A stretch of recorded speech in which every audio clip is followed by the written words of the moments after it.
Hi friends, आज मैं आपको पढ़ाऊंगी द लास्ट लेसन। ये 12th क्लास का फर्स्ट चैप्टर है, बट इसका नाम लास्ट लेसन क्यों रखा गया?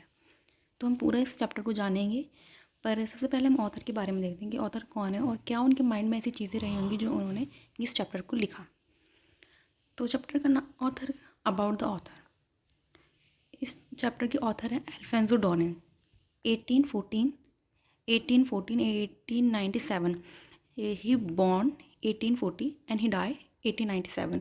वो द फ्रेंच नॉवलिस्ट, ये एक फ्रेंच नॉवलिस्ट है एंड शॉर्ट स्टोरी राइटर थे। ये छोटी छोटी स्टोरियाँ लिखा करते थे। The last lesson in set in the days of the French और पर्शियन वॉर।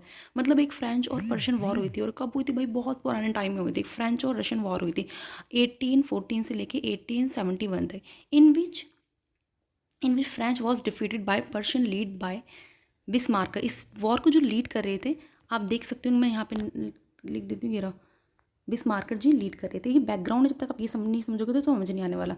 और अब पर्शियन, आप पर्शियन देखोगे तो पर्शियन क्या है?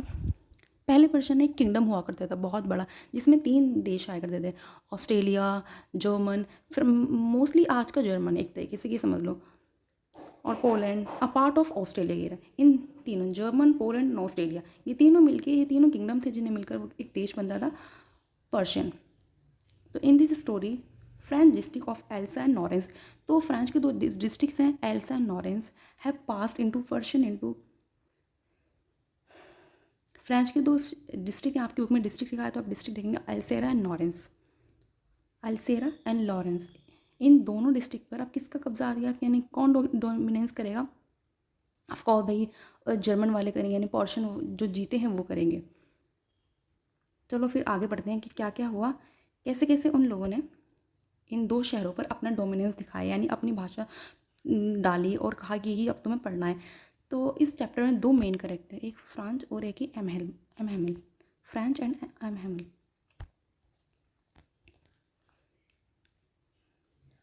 तो मैं आपको 1 बाय 1 करके एक एक लाइन पढ़ाऊंगी। तो फ्रेंच जो होता है, मैं आपको पहले ओवरव्यू दे देती हूँ। ये तो मैंने ऑथर का दे दिया, अब मैंने पूरा आपको एक चैप्टर का थोड़ा सा ओवरव्यू दे देती हूँ। एक तो फ्रेंच होता है और एक एम होता है। एम जो होते हैं, ये 40 साल से स्कूल में टीच कर रहे होते हैं, यानी फ्रेंच के स्कूल में टीच कर रहे होते हैं, तो ये फ्रेंच लैंग्वेज पढ़ाते हैं। और दूसरी साइड जो तो एक मॉर्निंग होती है, यानी एम एम जिस स्कूल में टीच कर रहे होते हैं 40 साल से, और दूसरा साइड था फ्रेंच, जो बच्चा होता है जिसको पढ़ाई में दिल नहीं लगता ज़्यादा। तो वो अपने बारे में बताता है कैसे कैसे वो स्कूल जाता है और उस दिन क्या होता है, और उसे कैसे उसके टीचर कहते हैं कि आज मैं तुम्हें लास्ट लेसन पढ़ाऊंगा।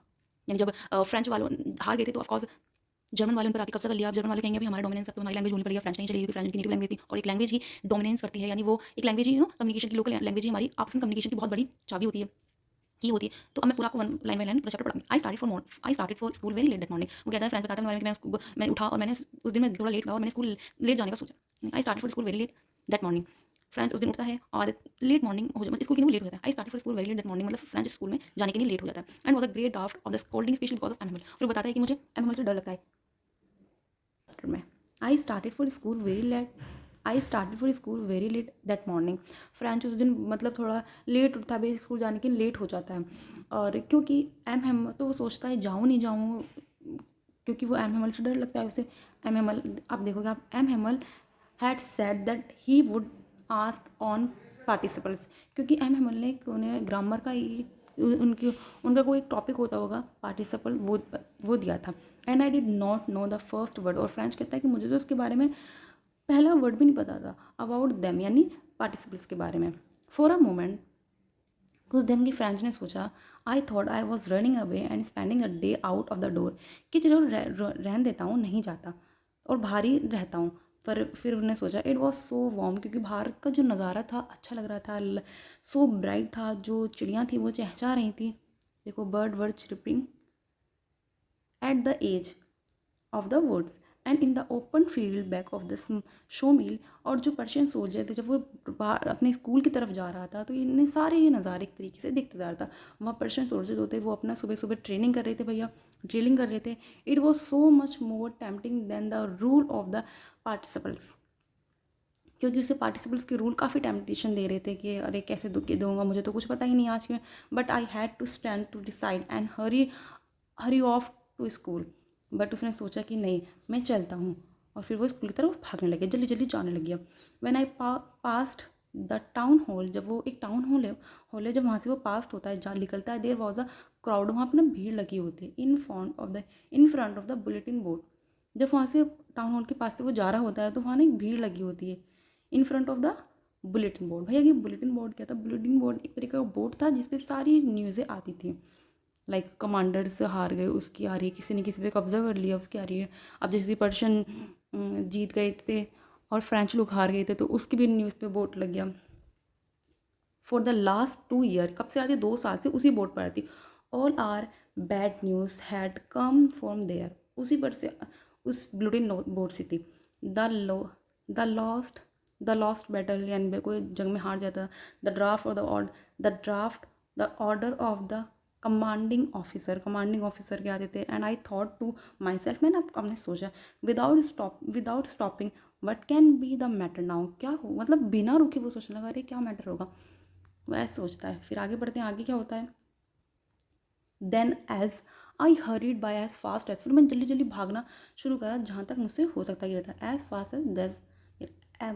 Fast as I could go, और मैं गया। द ब्लैक स्मिथ, जो वहाँ पे ब्लैक स्मिथ किसे कहते हैं, जो लोहार नहीं होते उसे ब्लैक स्मिथ कहते हैं। वो कहता है watch who was there with this apart since reading the bulletin. Blacksmith होते हैं वो, उनसे कहते कि ब्लैक स्मिथ आप लोहार को कहते हैं एक तरीके से। अब भाई वो क्या कहते हैं कि बच्चे आराम से जाओ, वो क्योंकि बहुत ज़ोर से भाग रहा था वो। Called called after me, don't go so fast bub, bub मतलब बेटे कहते हैं उनकी लैंग्वेज, तो don't go so fast bub, you will get to your school, तो अपने स्कूल में पहुंच जाओ in a plenty of time, थोड़ी ही टाइम में। I thought he was making fun of me, वो सोचा अरे ये तो मेरा मजाक बना रहे हैं। आई जल्दी जल्दी फिर मैं गया। I reached M Hamel little garden all out of breath. M Hamel जो थे वो गार्डन में मतलब टहल रहे थे सुबह सुबह के उसमें, और मैं भागता भागता, क्योंकि मैं पहुंचा तो मेरी सांस फूल रही थी, ऑल आउट ऑफ ब्रेथ। फिर बताते हैं usually when the school began, अब वो पूरा सिनेरियो स्कूल का देखता है क्योंकि मुझे शौक लगेगा अब आगे चलकर। यूजली व्हेन स्कूल बिगेन, जब स्कूल स्टार्ट होता है, देयर वाज अ ग्रेट बसल, बहुत हल्ला गुल्ला सा होता रहता है, बसल होता रहता है, देखना इसे बसल पढ़ते हैं।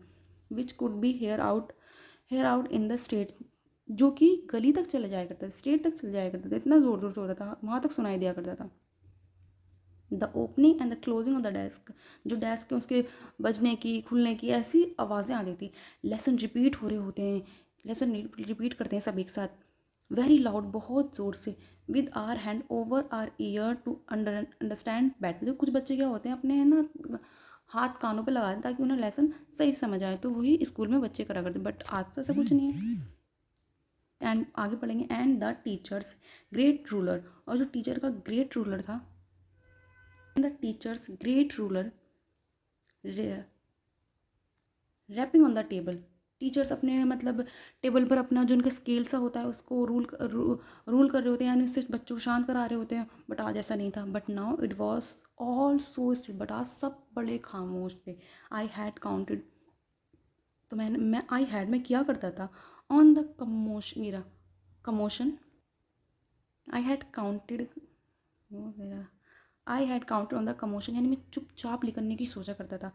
To get my desk without being seen, किसी को बिना दिखे ही मैं चला जाया करता।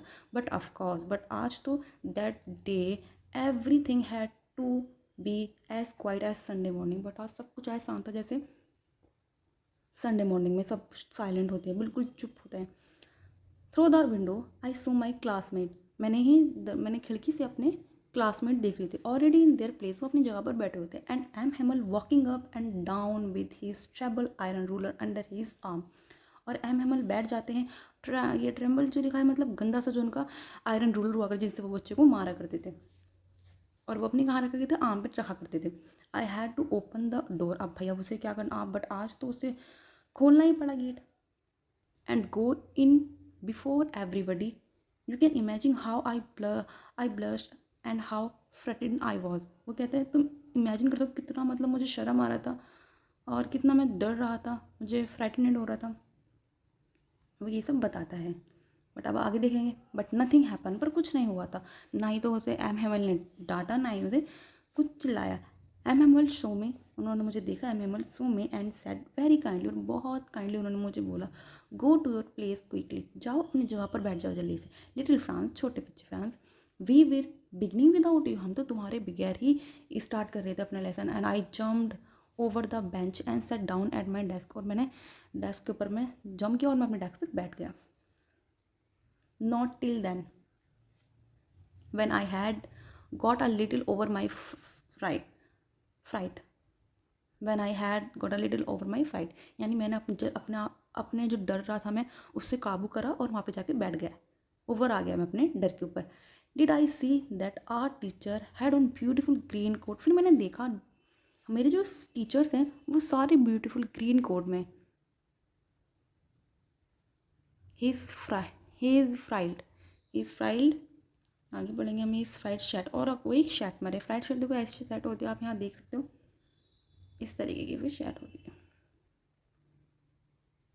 Shirt. And I little black silk and the little black silk cap, और उन्होंने एक सिल्की कैप लगा रखी थी, ऑल एम्ब्रॉयड, और उस पर एम्ब्रॉयड का काम हो रहा था। एम्ब्रॉयड मतलब ये सितारे बितारों का काम। That we never wore except, वो कभी नहीं पहने करते एक्सेप्ट ऑन इंस्पेक्शन, जब इंस्पेक्शन डे हुआ करता था, except on inspection day and prize day, इन 2 डे पे वो पहना करते थे। Beside the whole school seem so strange, मतलब सारा स्कूल बहुत अजीब दिख रहा था, सोलमन दिख रहा था। But the thing that surprise me most, वो बताने में, पर जिस चीज़ ने मुझे बहुत सरप्राइज किया, देखो, thing surprised me most was see the back bencher, जो बैक बेंच थी हमारी, बैक बेंच थी, सॉरी बैक बेंचेस कहते हैं ना, back benches that were always empty, वो हमेशा खाली पड़ी रहती थी। एम्प्टी मीन्स खाली पड़ी रहती थी।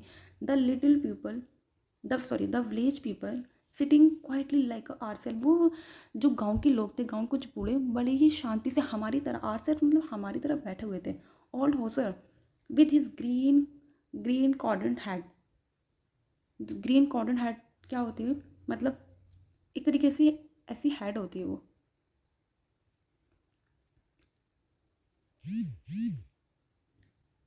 Old Hauser with his green corded hat,